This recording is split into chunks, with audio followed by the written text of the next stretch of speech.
अनमोल वचन अखिल भारतीय संत मत सत्संग के संस्थापक और गृहस्थ में आनंद योग के जनक परम संत महात्मा परम पूज्य श्री यशपाल जी महाराज अर्थात परम पूज्य भाई साहब जी द्वारा प्रतिपादित इन अनमोल वचनों का पालन करना अति आवश्यक है। ये वचन हमारी गृहस्थ आध्यात्मिक साधना के लिए मूलभूत सिद्धांत हैं, जो इस प्रकार हैं। हम दुनिया की हर चीज की कीमत आंकते हैं, अपने मानव जीवन की कीमत भी जाने व परमात्मा की प्राप्ति हेतु साधना करें। मनुष्य योनि एक उपहार है, इसीलिए परमात्मा को धन्यवाद देते हुए आधा घंटा प्रातःकाल, आधा घंटा सायंकाल पूजा अवश्य करें। सत्संग, सतनाम व सद्गुरु को प्राथमिकता देते हुए इसी के आधार पर ध्यान योगाभ्यास अवश्य करें व गृहस्थ के कार्यों को परमात्मा का कार्य समझकर उसी की याद में संपन्न करें।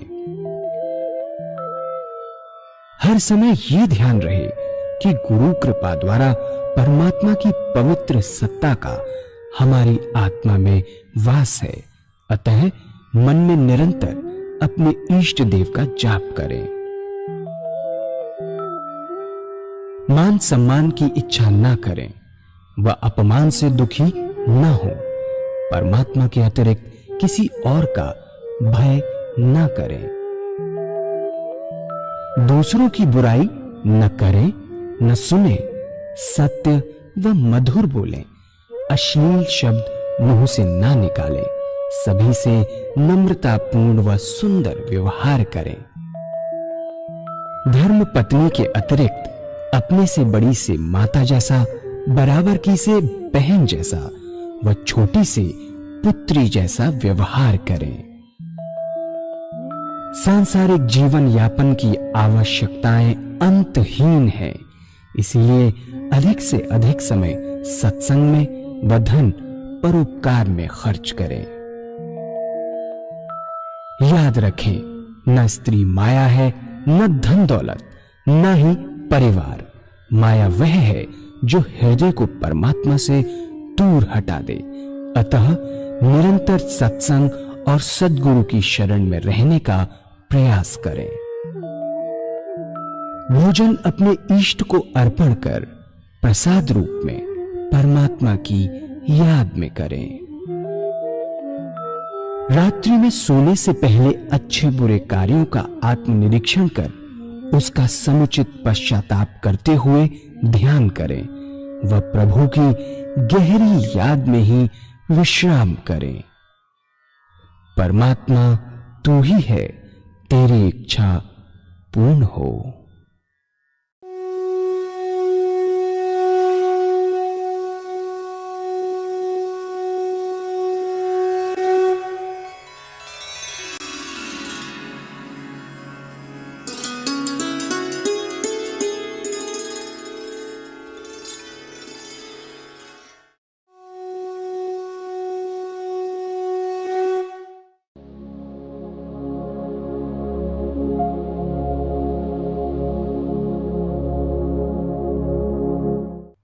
संसार में जैसे मैंने पहले बताया, दो तरीके के व्यक्ति हैं, एक साकार रूप के पुजारी और एक निराकार रूप के पुजारी।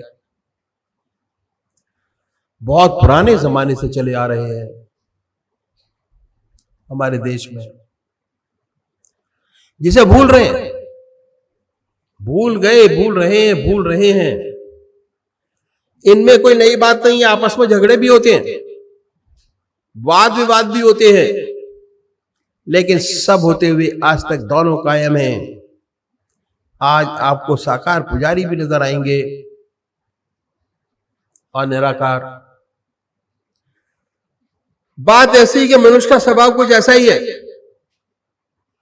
किसी को चेहरे से प्यार होता है, किसी को शक्ल से प्यार होता है, किसी को सूरत से प्यार होता है, किसी को मूर्ति से प्यार होता है और किसी को किसी से ही प्यार नहीं होता। जिन्हें शक्ल से प्यार होता है वह साकार पुजारी, साकार रूप। साकार रूप को मानने वाले लोग, भक्त, साकार रूप को मानने वाले भक्त, जिन्हें शक्ति से प्यार नहीं होता, इन संतों ने दोनों के लिए रास्ता बताया। साकार पुजारी, उनका प्रथम कार्य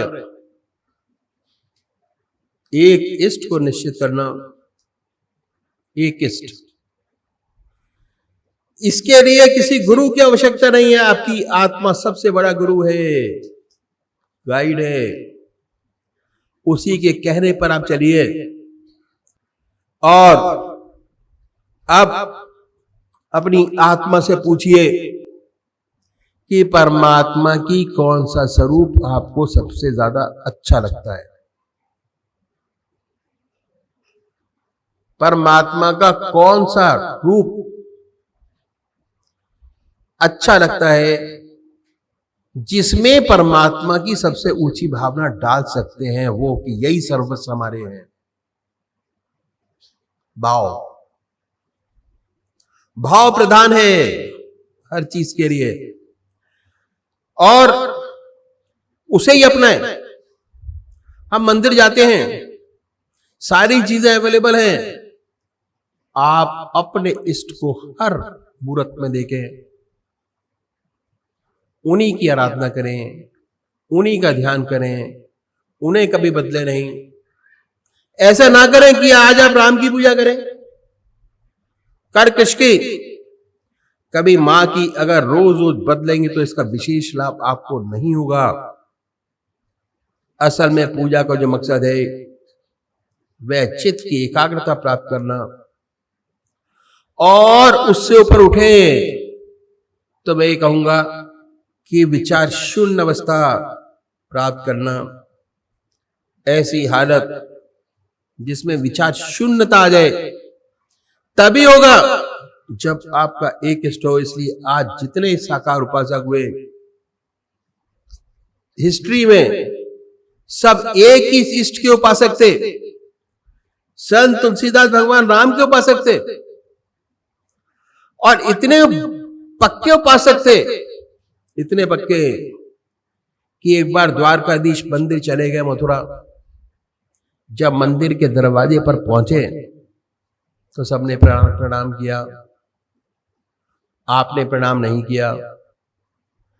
लोगों ने पकड़ लिया, कहने लगे कि आप तो भगवान के इतने ऊंचे भक्त हैं, आपने प्रणाम क्यों नहीं किया। तुलसीदास जी ने भगवान की स्तुति की, भगवान की मूर्ति का बड़ा सुंदर वर्णन किया,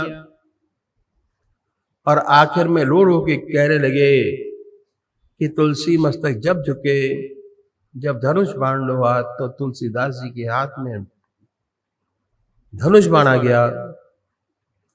तुलसीदास जी ने भगवान को प्रणाम किया।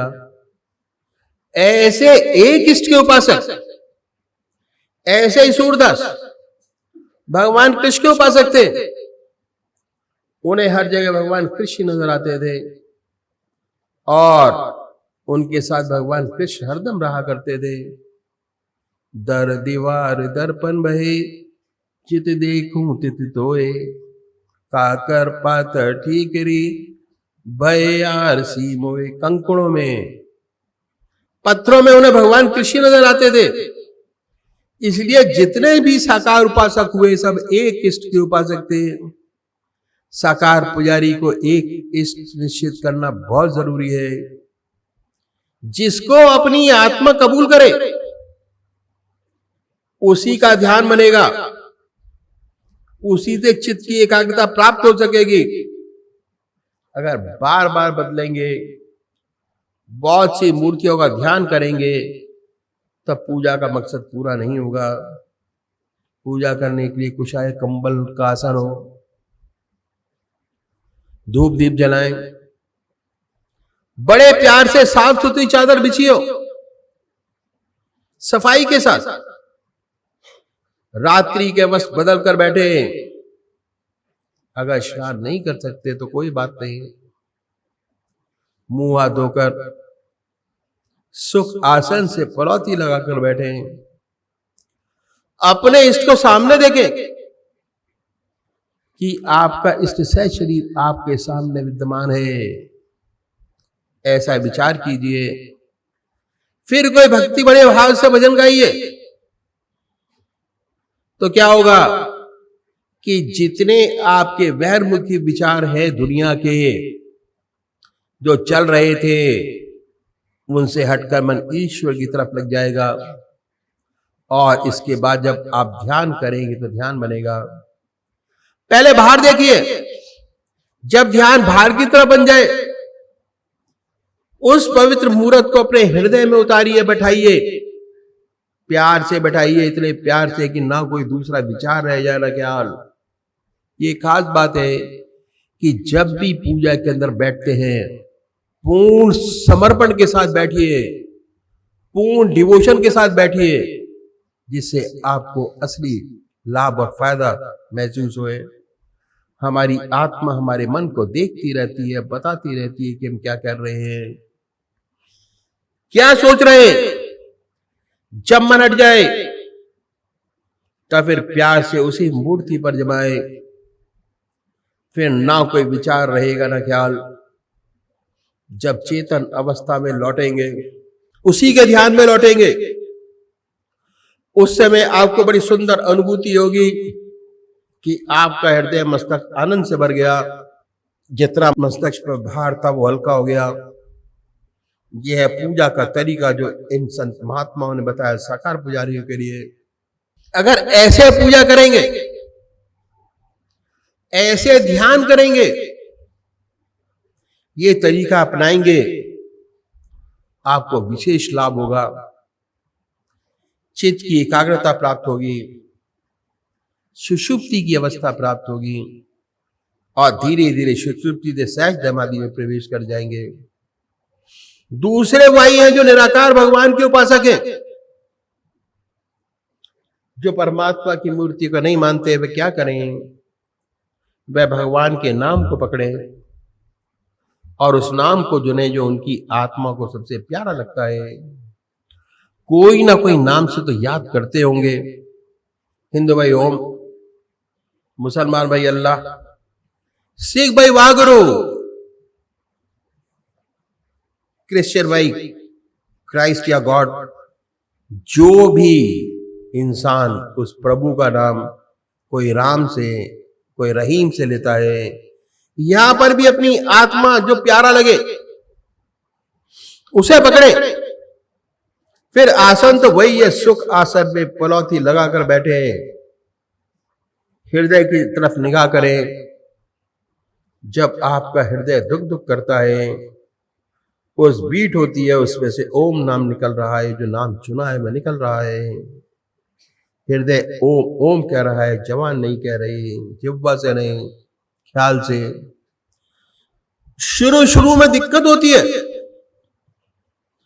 तब आप मानसिक जाप कर सकते हैं, ओम ओम ओम। धीरे धीरे ऐसी अवस्था प्राप्त होती है, आपको बहुत स्पष्ट सुनाई देने लगता है कि हृदय से ओम की आवाज निकल रही है। ऐसी हालत पैदा होती है, ना कोई दूसरा विचार रहता है ना ख्याल। उसमें ऐसे तल्लीन हो जाते हैं कि होश नहीं रहता, अपने आप से गायब हो जाते हैं। और जब चेतन अवस्था में आते हैं तो वही नाम सुनते होते हैं और हमें ऐसा एहसास होता है बड़े आनंद का कि मस्तिष्क अनुपम आनंद से भर गया। उसकी लहर पूरे शरीर के अंदर दौड़ती है, मन आनंदित होता है, आत्मा आनंदित होती है, शरीर आनंदित होता है। वो लहर आप ही महसूस कर सकते हैं जो इस चीज की प्रैक्टिस करते हैं। इन संतों ने तरीका बताया पूजा का, यदि ऐसे पूजा करेंगे हमें विशेष लाभ होगा, चित्त की एकाग्रता प्राप्त होगी। धीरे धीरे हम सुषुप्ति से सहज समाधि में प्रवेश कर जाएंगे। धीरे धीरे हमें आत्मदर्शन, आत्मा का दर्शन, आत्मा से प्यार, साथ साथ परमात्मा का अनुभव होने लगेगा। और एक दिन ऐसा आएगा कि हम उसे एकाकार हो जाएंगे, ज्योति से ज्योति मिल जाएगी। तो ये तरीका बताया हमारे संतों ने, जो ग्रस्त में हुए, उन्होंने इस तरीकों का पूजा का सामने रखा, जो मैंने आपके सामने रखा।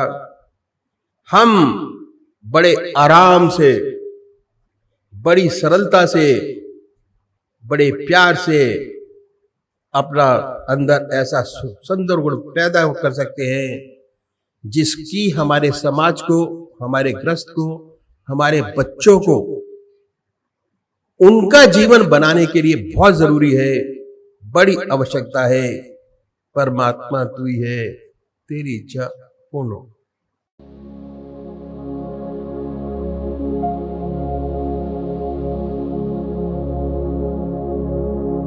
पूज्य माता और बंधुओं, हमारा रास्ता ध्यान योग का रास्ता है। ध्यान, मेडिटेशन,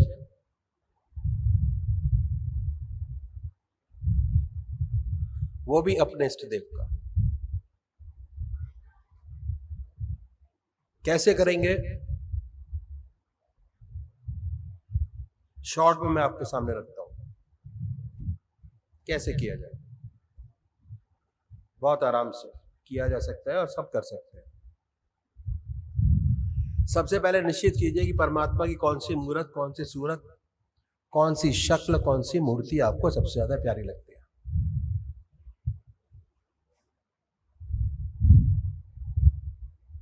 अपने आप चुनिए,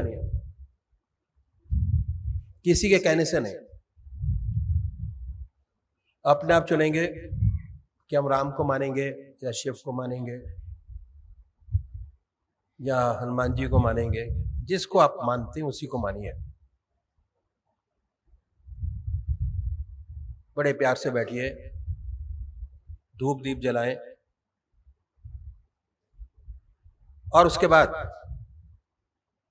सुखासन, आराम से। आसन भी बहुत प्रकार के हैं,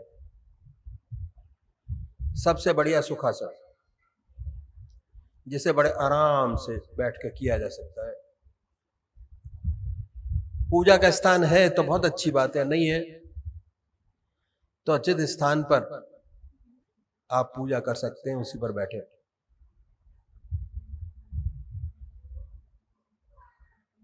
और धूप दीप जलाने के बाद, सुखासन से बैठने के बाद ये महसूस कीजिए भाई, थॉट, ख्याल से, कि हमारा इष्ट सह शरीर हमारे सामने विद्यमान है। अब मूर्त पे नहीं है।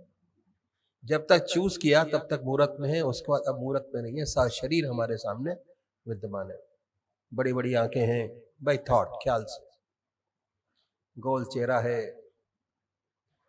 जटाएं हैं, सर्पों की मालाएं बनाए ख्याल से, जैसे पेंटर बनाता। अगर पेंटर को कहा जाए कि शिव की मूर्त बना दीजिए, तो भाई थॉट, ख्याल से उनकी पूरी आकृति अपने सामने बना लेगा। उसके बाद जहां आप कहेंगे वह बड़े प्यार से उसको उतार देगा। उसी प्रकार आप भी अपने इष्ट देव की मूर्त अपने सामने बनाएं। जब मूर्त आपके सामने स्पष्ट हो जाए, उस पवित्र मूर्त को अपने हृदय में अंकित कीजिए, बनाइए। दिल की हर धड़कन पर, सांस पर नहीं, दिल की हर धड़कन पर जो आपका मंत्र है, जिसको आपकी आत्मा स्वीकार करती है, हृदय की, दिल की हर धड़कन पर उसको उच्चारित होते सुने कि हृदय से निकल रहा है और हम सुन रहे हैं। जब तक ऐसा ना हो, बड़े प्यार से उस नाम को जिह्वा से ले सकते हैं, बड़े प्यार से, बहुत आराम से। और इतने प्यार से कि जब तक आप मेडिटेशन करते हैं, पूजा करते हैं, तब तक ना कोई सांसारिक विचार आए, ना ख्याल। अगर आता है तो उन विचारों को हटा दीजिए, दबाइए नहीं। दबाएंगे काम नहीं बनेगा, हटाएंगे बड़े आराम से, बड़े प्यार से हटाते जाइए उन विचारों को। फिर अपने इष्ट की याद में लगिए, फिर हटाइए, फिर अपनी याद की याद में लगिए। ये अभ्यास भगवान श्री कृष्ण ने गीता में 4 विशेष बात बतलाई। पहली आहार की शुद्धि, दूसरी विहार की शुद्धि, तीसरा अभ्यास और चौथा वैराग। आज जो भी हैं, जिस फील्ड में हैं, जिस काम में हैं, अभ्यास से हैं। जैसे जैसे इस चीज का भी अभ्यास करते चले जाएंगे, आपके इष्ट की पवित्र मूर्त आपके हृदय में बसती चली जाएगी और जिसको मानते हैं वो आपके सामने, आपके दिल के अंदर बसा हुआ हो। कितनी आनंदमयी स्थिति आपकी होगी, ये अनुभव का विषय है, बताया नहीं जाता। गूंगे का गुण है। हर साधक की अलग अलग एक्सपीरियंसेस होते हैं और उससे इस रास्ते में आगे बढ़ता है। ऐसे ही वो भाई हैं जो निराकार भगवान के उपासक हैं, जो परमात्मा की मूर्ति को नहीं मानते। ओम अल्लाह वाहेगुरु, और नाम को पकड़े। नाम को पकड़ने से जो बड़े प्यार से नाम हृदय की हर धड़कन पर लें, ओम, ये महसूस करें कि जब आवाज निकलती है हमारे हृदय में वाइब्रेट करती है और उसकी वाइब्रेशंस पूरे शरीर के अंदर महसूस होती हैं। तो अभी एक भजन होगा और भजन के साथ साथ सभी भाई बहन अपने अपने इष्ट का ध्यान करेंगे। श्री वीरेंद्र बहादुर जो लखनऊ से आए हैं, भजन कहेंगे। तुम्ही मेरी नैया किनारा तुम्ही हो, मेरी जिंदगी के सहारा तुम्ही हो। तुम्ही मेरी नैया किनारा तुम्ही हो, मेरी जिंदगी के सहारा तुम्ही हो। ये नर्तन का चोला बनाया है तुमने, सभी अंग ढंग से सजाया है तुमने। तुम्ही मेरी नजरे नजारा तुम्ही हो, मेरी जिंदगी के सहारा तुम्ही हो। तुम्ही सूरज बन कर चमकते हो गुरुवर, तुम्ही बिजली बन कर कड़कते हो गुरुवर। तुम्ही चांद तारे सितारा तुम्ही हो, तुम्ही चांद तारे सितारा तुम्ही हो, मेरी जिंदगी के सहारा तुम्ही हो। तुम्ही मेरी नैया किनारा तुम्ही हो, मेरी जिंदगी के सहारा तुम्ही हो।